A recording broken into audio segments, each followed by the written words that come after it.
지난 4일 방송된 미우새에서 허경환의 소개팅녀로 등장한 의사 한지민에 대한 관심이 높아지고 있는 가운데 스카이넷과 원장으로 밝혀졌습니다.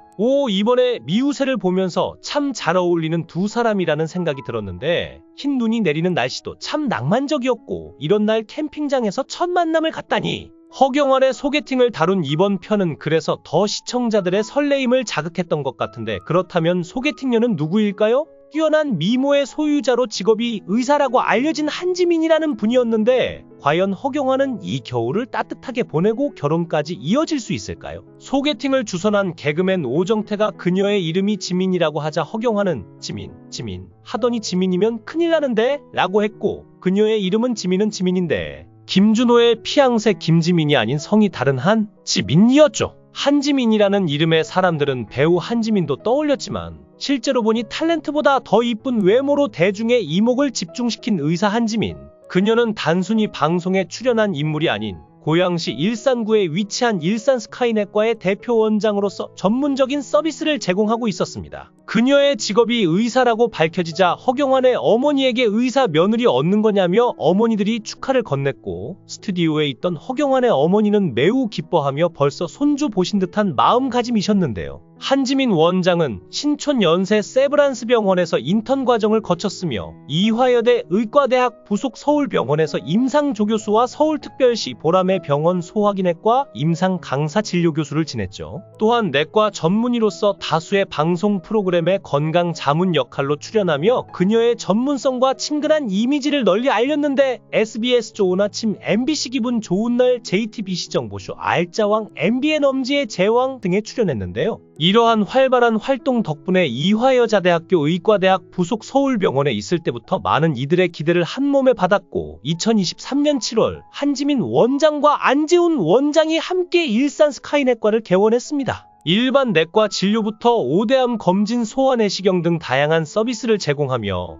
최신 장비를 도입해 안전하고 편안한 검사를 진행한다고 하며 한지민 원장은 환우들의 건강을 최우선으로 고려하겠다고 포부를 밝힌 바 있는데요. 허경환은 개그맨 오정태 부부의 주선으로 한지민과 한 캠핑장에서 소개팅을 했는데 평소와는 다른 모습에 다들 웃음바다가 되기도 했습니다. 오정태 부부는 허경환이 키가 자신 없다는 말에 4cm의 양말과 5cm 부츠를 준비해 무려 9cm가 더 커 보이도록 준비를 하면서 자신감을 넣어주기도 했습니다. 새하얀 눈과 함께 우산을 쓰고 등장한 허경환의 소개팅녀는 흰 점퍼를 입고 있어 마치 천사가 다가오는 모습이어서 허경환은 더욱 긴장을 했는데요. 내시경 전문의로 알려진 그녀를 소개해준 사람은 바로 오정태 배가 영부부였는데 옆에서 연애 코치도 해주고 그러는 모습들이 웃음을 자아내기도 했는데 전혀 반대의 성향을 갖고 있는 두 사람, 과연 애프터 만남을 이어갈 수 있을까요? 근데 진짜 여자분 인상이 참 좋았고 허경환은 올해 81년생으로 나이는 44살인데 소개팅 상대인 한지민 의사는 정확한 나이는 모르지만 오빠라고 부르니깐 허경환이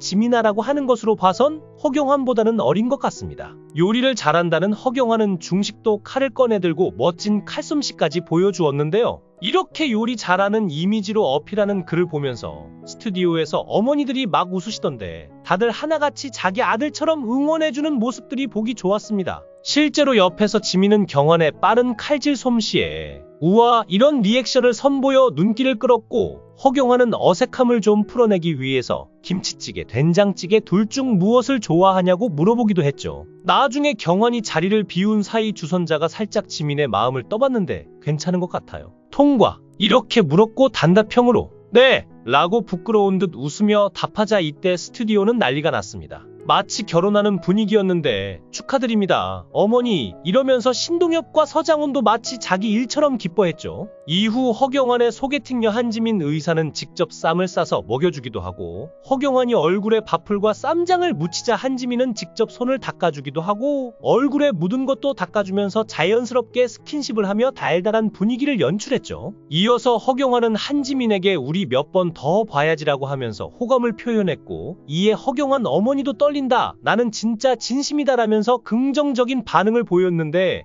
허경환은 더 나아가 그녀의 손바닥에 자신의 번호를 써주면서 전화번호를 알려주기도 하고 또 한 번 자연스럽게 스킨십을 이어갔습니다. 여러 대화들을 통해 두 사람이 자연스럽게 이어나가는 모습들이 너무 예뻤고 패널로 참석하신 허경환의 어머니는 벌써 결혼식까지 생각하고 계셨는데요. 평소 우울증을 앓던 허경환의 어머니는 미우새에 출연하고부터 우울증은 사라졌는데 연예인 병이 생겼다고 합니다. SBS 연예대상에서 허경환이 미운 우리 새끼로 토크 버라이어티 부문 우수상을 받으며 시상 소감을 말하면서 저는 오늘 즐겁게 웃다가 축하해주다가 가려고 했는데 너무 큰 상 주셨다. 이 상은 저희 어머니께 드리고 싶은데 어머니께서 나이를 드시고 우울증이 와서 약도 드시고 계셨었다. 그런데 미운 우리 새끼에 출연하시고 그 어떤 약을 먹었을 때보다 더 많이 웃으시고 젊어지셨긴 한데 우울증은 없어졌는데 연예인병이 오셨다고 말했죠. 이어 얼마 전에도 마트 갔더니 저만 알아본다고 왜 자긴 못 알아보냐며 마스크를 내리려 하시더라는 일화를 전했습니다.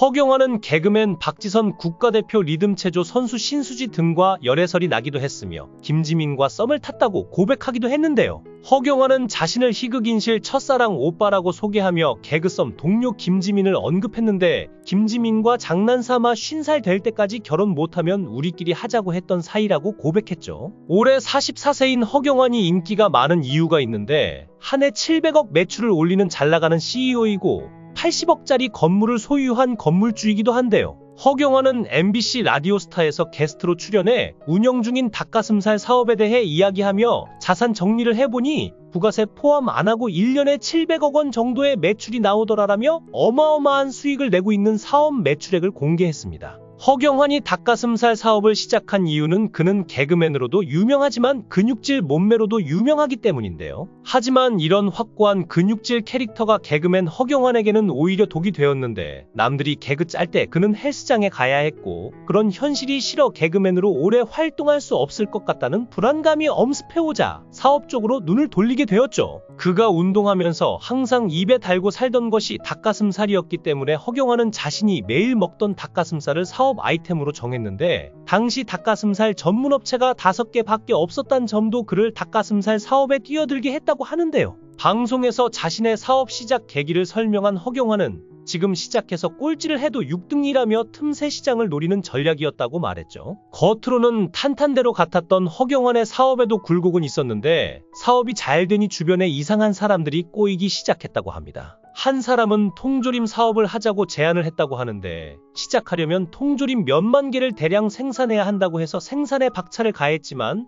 그게 모두 재고로 쌓였고 동업자에게 횡령 사기를 당하기도 했는데요. 허경환은 기사가 많이 났다며 사람을 믿어서 맡겼는데 알고 보니 횡령을 했더라 회사가 반부도가 났다고 말문을 열었죠. 이어 허경환은 터질 때 한꺼번에 터지더라며 빚이 27억이었는데 하루는 회사를 갔더니 대금을 받지 못한 공장 사장님들이 와서 앉아 계셨다고 아찔했던 상황을 말했습니다. 그러면서 허경환은 회사를 살려야겠다는 생각에 빚을 다 떠안았다며 방송 활동을 하며 번 돈으로 보태서 갚고 있다고 고백했는데 그렇게 버티던 허경환은 엄청난 액수의 빚더미에 앉았지만 가격 경쟁력을 포기하지 않았죠. 가격이 너무 저렴하면 품질에 의심을 갖는 소비자 특성을 파악한 것인데 그렇게 경쟁 업체와 가격대를 맞춰가며 계속 버틴 결과 그의 닭가슴살을 몇 번이고 다시 찾는 고객들이 늘어났습니다. 또한 자신의 제품을 직접 체험하고 고객의 입장에서 생각하려는 노력도 중요하다고 밝히며 한 예능 프로그램에서 스타트업 창업 지원을 꿈꾸는 청년들의 멘토로 출연한 허경환은 자기 제품에 대해 자발적으로 체험하고 스스로 블랙 컨슈머가 되어야 한다며 자신의 노하우를 이야기했죠. 이런 그의 노력을 알아준 것일까요? 채무자들도 방송 활동과 사업 노력을 꾸준히 했던 허경환을 믿고 기다려주었고 이후 허닥은 다시 일어설 수 있었습니다. 이에 허경환은 배신한 사람도 있지만 끝까지 옆에 있던 사람도 있었다며 사람은 혼자 못 산다는 것을 느꼈고 지금은 회사가 더 많이 성장하고 있다고